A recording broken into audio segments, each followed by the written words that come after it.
I am Daniel Madison. Welcome back to the Madhouse. I'm not here right now. I'm at a hospital, recovering. And yeah, you ever tried taking a cannula out of your it doesn't feel nice. I had to be here. I had to come here to express this and to give this message and to spend some time with the remedies before the time was up. And you know, we don't have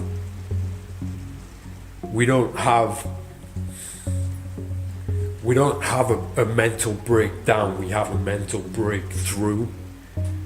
And when you do that, when you go through something like that, then you've given yourself this freedom to shed and to lose everything that you don't need.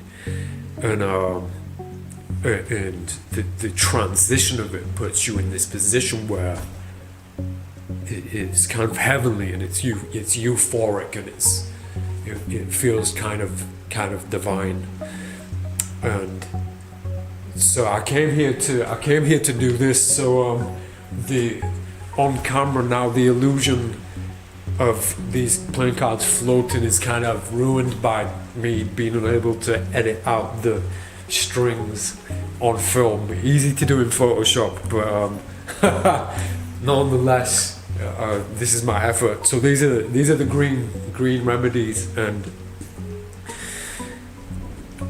like with the red remedies and the blue remedies, I put a lot of creative energy into these expressive videos to try and express where they come from and what they're about without saying it. You know, art should be able to speak for itself, but it should also be completely free of interpretation, because that's not up to us. It's not up to me, and it's not up to Schneider what you think this means, what you think it's about. You apply your own meaning to it, and that was our point from the beginning. Obviously, Black Roses, Daniel Schneider, the feather from Charlie, which is Madison, put them together, and you've got this new symbol, a brand new symbol, which to me at least is a symbol of creative freedom. The rose is very symbolic of something romantic and something beautiful, and then the feather offers the freedom of a bird, but also the quill, the penmanship, the creativity. And it's become such a powerful and deeply meaningful symbol to me and to Schneider, and now also thankfully to a lot of other people who have taken on the symbol as their own, which is what we wanted. I didn't want to put my symbol on this and say this is a Madison deck, and neither did Schneider.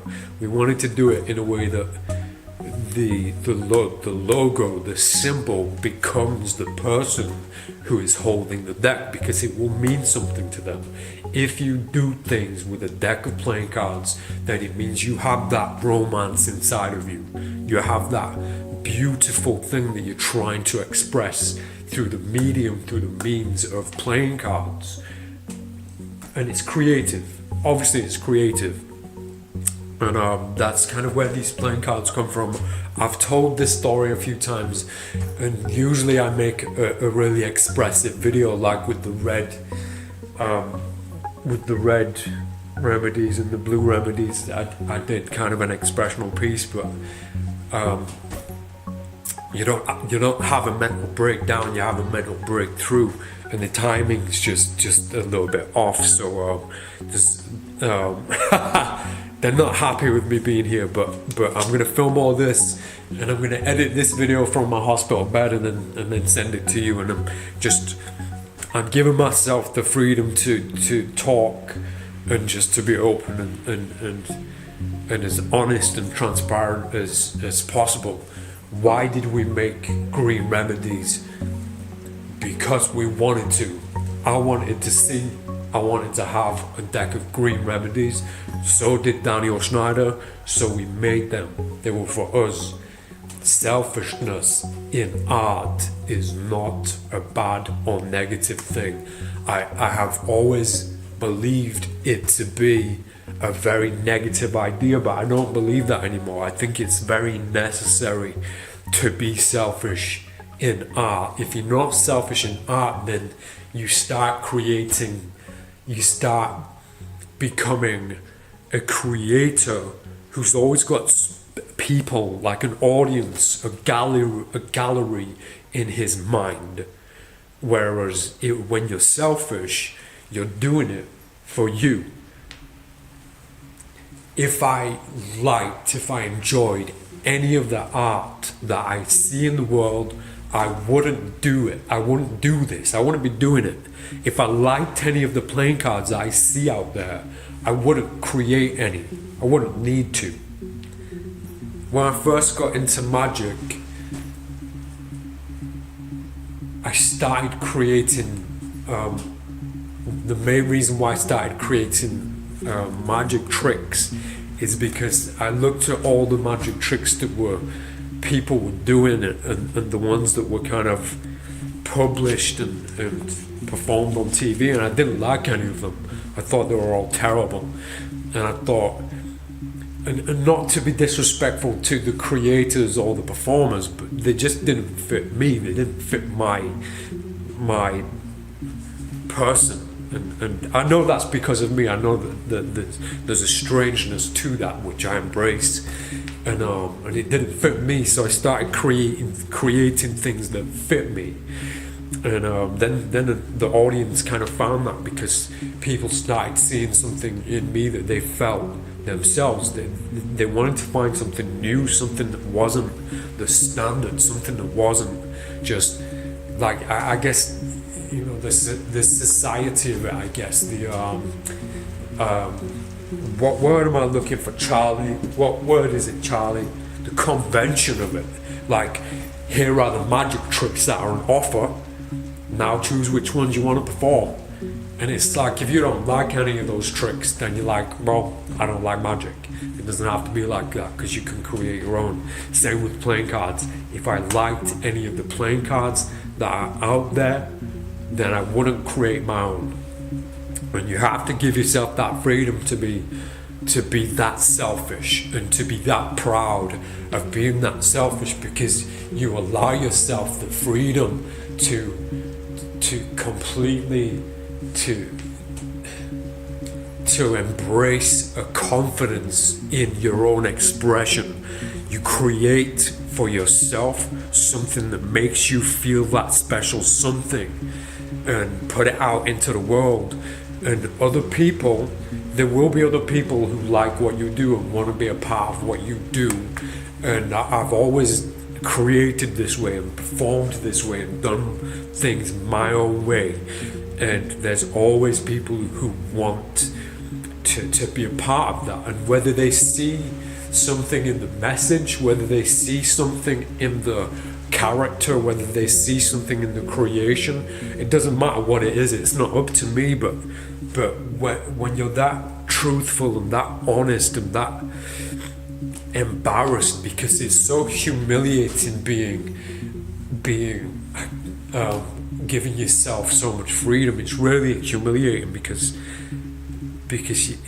you're not acting anymore. You're not trying to live up to what a society or what a group of people might expect from you. You know, I'll do what I want, when I want, how I want, and F swear word everybody who's not happy with it. I like what David Lynch said. If you're not happy with what you're watching on TV, then change the fucking channel, dickhead. It's true. You don't like what you're looking at, look the other way. But I'm going to put these out there because I know this is just statistics. If I feel the way that I do about life, about art, about the things that I create, if I feel this way, then there has to be, statistically, there has to be other people out there too who feel the same way, who might benefit, who might, even if it's a little bit of motivation that they pick up from me just talking now. I'm just talking to a camera right now. It's bonkers. It's madness. But there might be somebody who I'm reaching. There might be a calling there that encourages somebody to do the same. And if I can lead by example by shedding all of the nonsense, all the unnecessary bullshit about what somebody might think or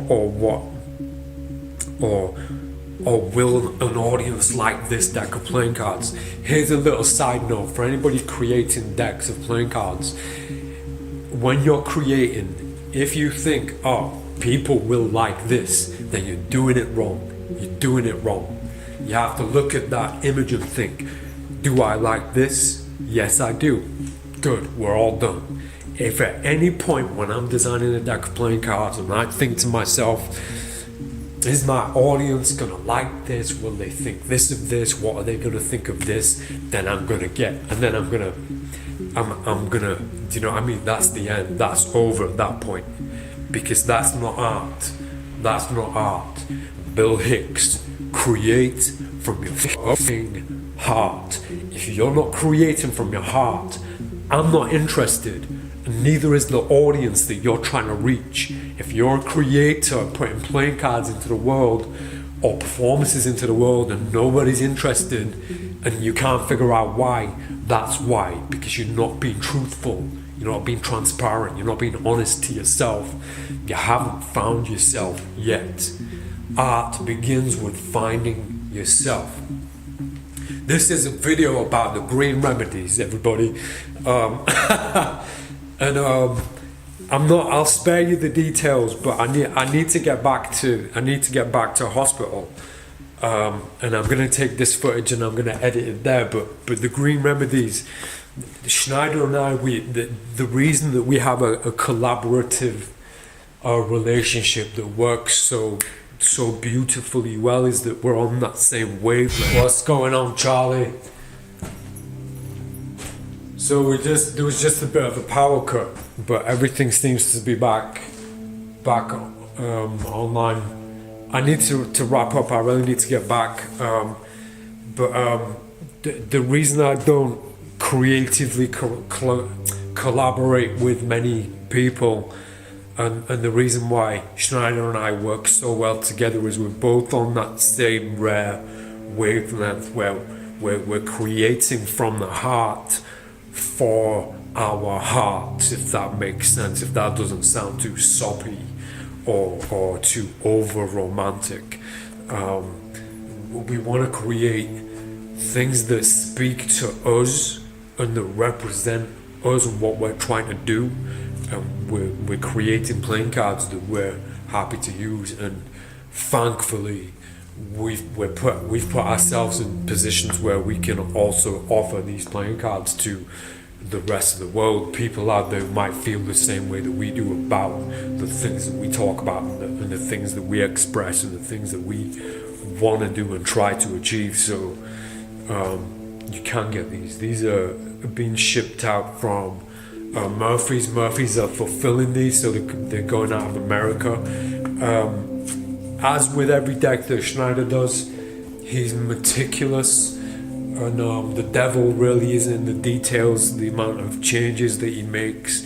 Some of the core cards have changed, a lot of details have changed, there's a few secrets in here, and I'm not sure if Schneider would be happy for me to say this, but the next remedies deck is not going to be a color change, it's going to be a completely different deck. So we're both so excited about that, and I'm really excited to share that with you, and I'll be finding a better position to express something more than just talking to you about the playing cards. These are the green remedies. Madison, Schneider, we cannot recover from who we are, and nor should we try to. Too many people try to fit in and change themselves and try to force themselves into the environment around themselves and the situation around themselves. And we're controlled as human beings by two things: love and fear. Love and fear. And fear is usually the one that takes over and makes you change.